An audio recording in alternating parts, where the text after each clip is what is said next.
Hey, good morning, guys. It's the second or third. I know it's Wednesday, so probably the third. Um, Waiting for the sun to come up. Was out here doing some of my grounding rituals. This is Franklin Mountains. I'm getting the pool closer and closer to being pimped out. I just have to vacuum the bottom. This video is about rude ass modern women who have no fucking clue about the world they live in. This morning, about 4:30 in the morning, my wife gets a call from one of her friends who is a clinician, um,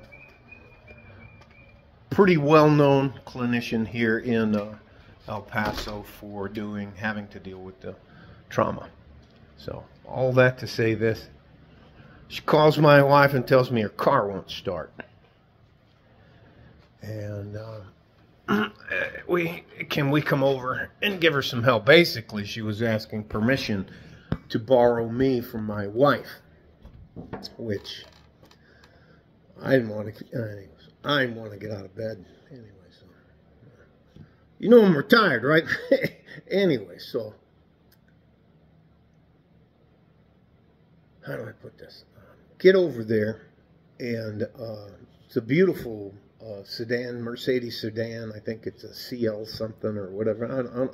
I'm not a Mercedes fan myself. I just, for the money, they don't last long. I'd rather have a Toyota Avalon or a Lexus than a Mercedes or a Acura. Anyways, get to the point.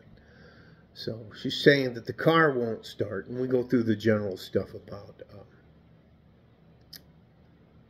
By the way, her house was terribly dirty. It looked nice house and everything, but there were clothes and dishes, and I was just like, holy shit. Anyways, go through the things. Hey, does it turn over? Yeah, the battery's working. Sure, no problem like that. The lights come on. Yeah, anyways. And she goes, it just won't start. So I asked her to sit in the car, and I raised the hood, and she starts the car, and I swear to God, it sounded like someone put a bag of marbles in a dryer and turned it on. I could not, I knew the engine shot. I could not even believe it. And I asked her, I mean, how many miles do you have on it? She said, I got 42,000 miles on the car. And I was like, that's not a lot of money. That's not a lot of miles. And the oil is just, it's goo.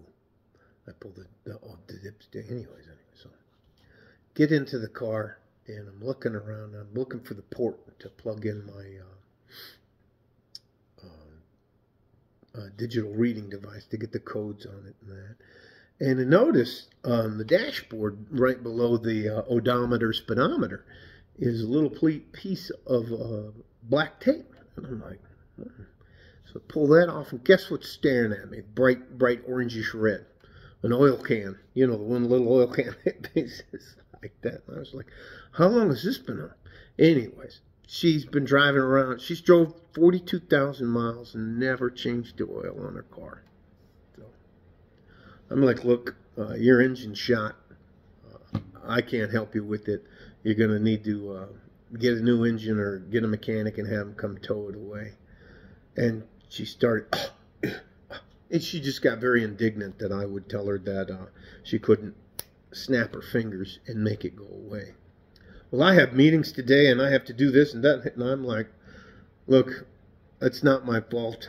I don't owe you shit. And she seemed surprised that I would talk to her like that. My wife was like, okay, Frank. She never even fucking said, and I said, this is when my wife stopped me. I said, you never even said thank you. You didn't say thank you for me getting up and coming over in here and trying to help you. You didn't say anything. And then I said, no wonder you're single. And I walked out to the car. I said, oh. And she had to get the last word in, because you know they have to get the last word. I'll just buy a new car. I was like, well, good for you. Yeah, anyways. No good deed goes unpunished. And my God, women have no clue about the world they live in. They don't know they don't know how oil gets out of the ground and gets turned into gas.